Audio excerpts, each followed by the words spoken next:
সকলকে নমস্কার। আমার নাম শতবিশা মজুমদার। সব্বাইকে স্বাগত জানাই স্কিল দুনিয়াতে।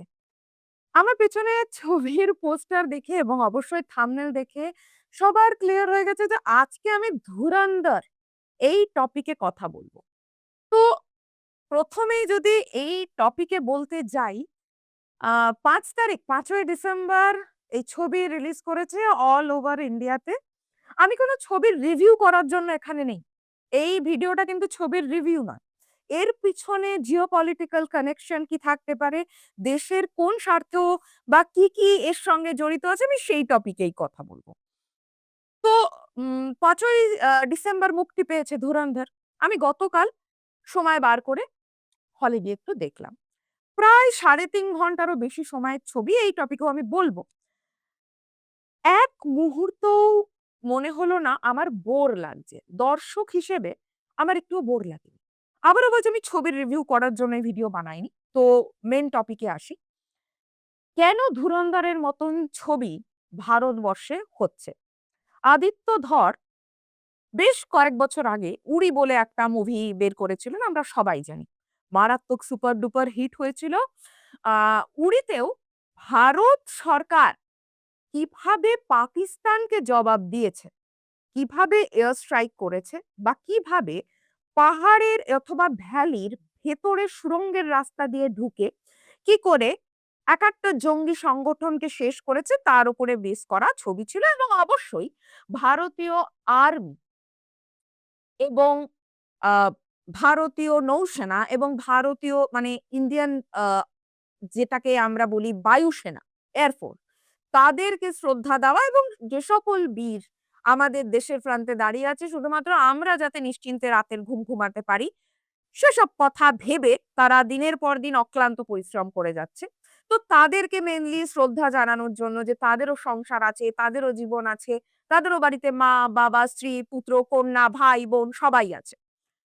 কিন্তু তারা মানে নিরন্তর ভেবে যাচ্ছে শুধুমাত্র দেশের কথা। তো এটা একটা ট্রিবিউট টাইপের ছিল। 'ধুরন্ধরও' এরকম একটা মুভি বানিয়েছেন আদিত্য ধর। যেখানে আমাদের দেশের আনসাং হিরো আমরা একটা কথা আজকাল প্রায় শুনি, আনসাং হিরো মানে যে সকল হিরোরা হয়তো প্রকাশ্যে আসে না অথবা যে সকল হিরোরা হয়তো মেডেল পাচ্ছে না বা গোটা দেশের মানুষ তাদেরকে জানছে না কিন্তু তাদের জন্যই তারা বিভিন্ন দেশে এজেন্ট হিসেবে আছে বলেই আজকে আমরা সুরক্ষিত। কোন দেশ আমাদের এগেইনস্ট এ কনস্পিরেসি করছে, ষড়যন্ত্র করছে, কিভাবে ভারতকে বিপদে ফেলবে ভাবছে, তাদের জন্যই আমরা ১০ পা এগিয়ে পরিকল্পনা করতে পারি যে সেই দেশকে আমরা কিভাবে হ্যান্ডেল করব। তো ধুরন্ধরের টপিকে আমি আরো বক্তব্য রাখবো। রণবীর সিং এর ওয়ান অফ দ্য বেস্ট আমি বলব আজ পর্যন্ত ওয়ার্ক। 'Padmaavat' was super. 'পদ্মাবতে' লোকজন 'পদ্মাবত' মুভিটাই দেখতে গেছিল রণবীর সিংকে দেখার জন্য। যদিও সাধারণ জীবনে ভদ্রলোক একটু ফাঙ্কি, মজাদার। অদ্ভুত জামাকাপড় পরছে, বোকা ইয়ার্কি ঠাট্টা করছে। কিন্তু ক্যামেরা একবার শুরু হলে অসাধারণ অভিনয়। মোহিত শর্মা হচ্ছে আসল গল্পের হিরো, যে কিনা এখানকার আসল ধুরন্ধর। তো এই মোহিত শর্মা কে? সেই বিষয়ে জানবো। মোহিত শর্মার উপরেই এই 'ধুরন্ধর' মুভি। তার জীবন, তার স্ট্রাগল, ভারতের স্ট্রাগল এবং obviously যাকে বাদ দিয়ে কিছু না সে হচ্ছে আমাদের দেশের এনএসএ চিফ অজিত ডোভাল। তো ভারতে হঠাৎ করে এই টাইপের মুভি হচ্ছে কেন? এর আগে তো হতো না। হঠাৎ করে 'কাশ্মীর ফাইলস', হঠাৎ করে 'কেরালা স্টোরি', হঠাৎ করে 'উড়ি', আর্টিকেল 370 আর আজকের 'ধুরন্ধর' হচ্ছে কেন? বলিউড পর্যন্ত এখন নতুন ভারতের কথা ভাবছে। আমরা আজকাল একটা কথা প্রায়ই শুনছি, মিলিটারি পারপাস হোক, দেশের জিওপলিটিক্স পারপাস হোক, যে ইন্ডিয়ার আগের ইন্ডিয়া নেই। এখন ২০২৫ দিস ইজ নিউ ইন্ডিয়া। আমরা ওর এই চুপচাপ বসে থেকে ক্ষমা করে যাওয়া ব্যাপারের মধ্যে নেই। আমরা নিজেদের বিপণন দেশকে অন্যান্য দেশকে বিক্রির জন্য এগিয়ে যাচ্ছি। নিজেদের টেকনোলজিতে প্রচন্ড গ্রো করছি। নিজেদের ইনফ্রাস্ট্রাকচার এ গ্রো করছি। এবং সর্বাপেক্ষা বড় কথা আমাদের ডিফেন্স সিস্টেম সেই লেভেলে পৌঁছে গেছে যে আজকাল অন্যান্য দেশের লোকজনও বলছে, বিশ্বের মাটিতে এখন ৩য় শক্তিশালী দেশ ভারত। তো বলিউডও বোকা অ্যাকশন ছেড়ে বলিউডও এখন ভাবছে যে আগে কোনো সিনেমা করতে গেলে তার পারমিশন, অমুকের পারমিশন, অমুক থ্রেট, পাকিস্তান থেকে থ্রেট বা ভাইদের কল চলে আসা। এই জায়গাগুলোর থেকে কিন্তু বলিউডও সরে আসছে ধীরে, ধীরে। এই হচ্ছেন আসল মোহিত শর্মা। প্যারামিলিটারিতে ছিলেন। আর এখানে যার ছবি দেখতে পাচ্ছেন, তার গল্পও আসবো। এই ভদ্রলোকই আমাদের সেই কান্দাহার হাইজ্যাক ১৩ই ডিসেম্বর ১৯৯৯ তার জন্য দায়ী। আবার ২০০১ এর সেই ২৪শে ডিসেম্বর পার্লিয়ামেন্ট অ্যাটাক তার জন্যও দায়ী। তো ভারত কি করল? ভারত ওর ঘরে ঢুকে মেরে দিয়ে চলে এলো। পাতি কথা, ভারত ওর ঘরে ঢুকে ওরে ঠুকে দিয়ে চলে এলো। পাতি কথায় যদি বলি। আগের ভারত হলে কি হতো? হাতের ওপরে হাত রেখে বন্ধুত্ব, ভ্রাতৃত্ব, সৌহার্দ্য এসব জিনিস নিয়ে ভাবনা চিন্তা করত। কিন্তু এখন দিস ইজ নিউ ইন্ডিয়া। আমাদেরকে ভাবতে হবে আমাদের সুরক্ষা কাদেরকে ধ্বংস করে হবে। আমাদের দেশের শান্তি নষ্ট যারা করবে তাদেরকে আমরা শান্তিতে তো বাঁচতে দেব না। তাদের মনের মধ্যে তো অশান্তি ক্রিয়েট করতেই হবে। তো যদি বলি মোহিত শর্মার, ইনি হচ্ছেন বাবা। এই ভদ্রলোক ইনি বাবা। কি নাম? রাজেন্দ্র প্রসাদ শর্মা। মায়ের নাম কি? সুশীলা দেবী। ইনি মেজর মোহিত শর্মা আর ইনি হচ্ছেন মধুর শর্মা। মধুর শর্মা কে? মোহিত শর্মার বড় ভাই। উনিও এনডিএ তে ঢোকার জন্য অনেকবার এন্ট্রান্স দিয়েছিলেন, বারবার দিয়েছিলেন কিন্তু অকৃতকার্য হয়। বাড়ির থেকে খুব একটা কিন্তু পছন্দ ছিল না যে মোহিত শর্মা বা মধুর শর্মা এনারা ইন্ডিয়ান আর্মিতে যাক। যা হয় আমাদের ভারতবর্ষের আরো ১০ টা সাধারণ মধ্যবিত্ত বাড়িতে। আমাদের বাবা-মারা ভাবে ডাল ভাতের জোগাড় হচ্ছে এরকম একটা চাকরি দেখো না বাবারা। বা বাড়ির মেয়েরাও যদি চাকরিতে যাচ্ছে, এরকম একটা মানসিকতা আমাদের থাকে যে নরমাল বেশি বড় হতে হবে না। কিন্তু জীবন যেন শান্তির হয়। কিন্তু মোহিত শর্মা তো মোহিত শর্মা। ছোটবেলার থেকে লেখাপড়ায় তুখোড়, স্পোর্টস এ তুখোড়, বন্দুকবাজিতে তো যখন উনি প্যারামিলিটারি জয়েন করলেন দেখা গেল উনিই র‍্যাংকিং এ ১ম আসছেন। তো এই মোহিত শর্মা এনারও হয়েছিল ২-৩ বার বাড়িতে চিঠি এসছিল। যে সিলেকশন হয়ে গেছে। উনার মা চিঠিটা লুকিয়ে দিয়েছিলেন। স্বাভাবিক, ভয় লাগেই। ভয় তো লাগবেই। কে কটা মা চায় ছেলেরা আর্মিতে যাক। কিন্তু তার মধ্যেও ভারতের এমন সাহসী মায়েরা আছে যারা তাদের সন্তানকে বলছে যে, "না, তোমার প্রাণ বা তোমার জন্ম দেশের স্বার্থেই হয়েছে। তোমার জন্মে আমি তোমার জীবন উৎসর্গ করে দিচ্ছি ভারত মাতৃকার জন্য।" তো সেই সকল মায়েদেরকে শ্রদ্ধা জানাই, যারা তাদের সন্তান সন্ততিদেরকে সাহস দিয়ে ভারতের সেবার কাজে লাগাচ্ছে এবং তাদের জন্যই আজকে আমরা শান্তিতে ঘুমোতে পারি। এনডিটিভির এই কাটিংটা আমি একটু দেখাতে চাই। Complaint against Dhurandhar star Ranveer Singh for mimicking Kantara Daiva scene. দেখো, ভালো কিছু হলেই আমাদের দেশে না সেটার দিকে আঙুল তুলতে আমাদের দেশের লোকজন দাঁড়িয়ে পড়ে। অদ্ভুত না? এনডিটিভি রিপোর্ট করছে। এত সুন্দর অভিনয়, ভারতের সত্যিকারের ইতিহাস তুলে ধরা হচ্ছে। তাতেও কিছু, কিছু লোকজনের প্রবলেম। কাদের প্রবলেম? না আজকে 'Kantara' movie super duper hit. তার প্রবলেম হচ্ছে কিসের জন্য প্রবলেম হচ্ছে? যে মানুষগুলো দেশের জন্য প্রাণ দিয়ে দিচ্ছে, যাদেরকে পাকিস্তান কেন অন্যান্য দেশেও যদি এজেন্ট হিসেবে ধরা পড়ে তাদেরকে বীভৎস টর্চার এর মধ্যে দিয়ে যেতে হয়। সেই টর্চার গুলো দেখানো হচ্ছে বলে গায়ে জ্বালা করছে। কেন? সেই মানুষগুলোকে তো সেই টর্চার গুলোর মধ্যে দিয়ে যেতে হচ্ছে যাতে আমার দেশ সুরক্ষিত থাকে। তাহলে আমি বুঝি না বাদবাকি কিছু ফিল্ম যারা প্রোডিউসার বা যারা ডাইরেক্টর তাদের এত গা জ্বালা হচ্ছে কেন? আর কি? ধ্রুব রাঠি। এ তো মানে এখন দেশ থেকে একটু দূরে গিয়েই বসবাস করা শুরু করে দিয়েছে। এই ধ্রুব রাঠি যখন গ্যাংস অফ ওয়াসিপুর এসেছিল এবং ওখানে মারামারি কাটাকাটি দেখানো হয়েছিল তখন ধ্রুব রাঠি বলেছিল, "বাহ! বাহ! বাহ! বাহ!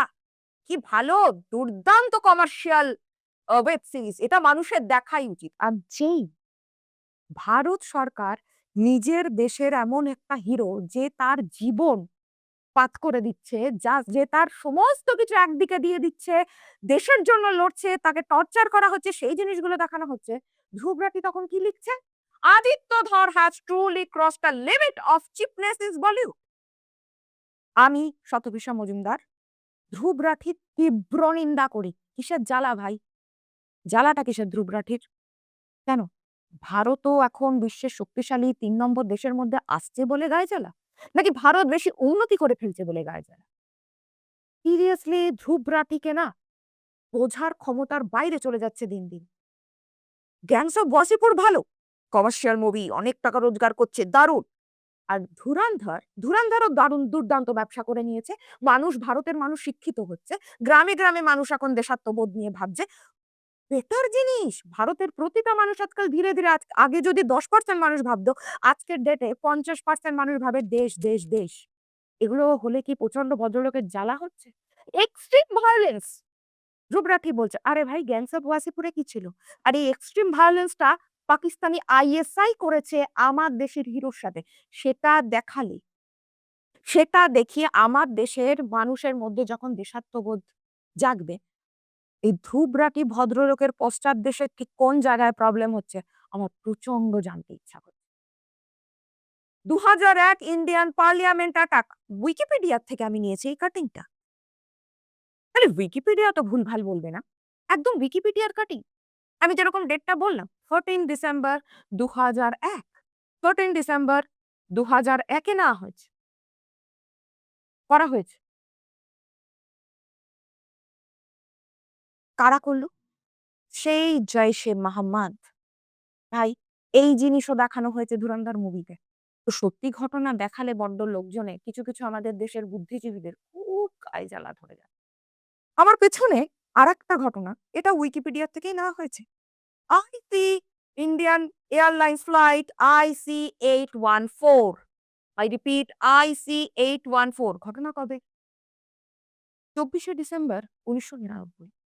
১৭৯ জন প্যাসেঞ্জার, ১১ জন ক্রু মেম্বার। ক্রু মেম্বার মানে ২ জন পাইলট, ১ জন সিনিয়র ক্যাপ্টেন পাইলট, ১ জন কো-পাইলট আর বাকিরা এয়ার হোস্টেস। তো ১১ জন।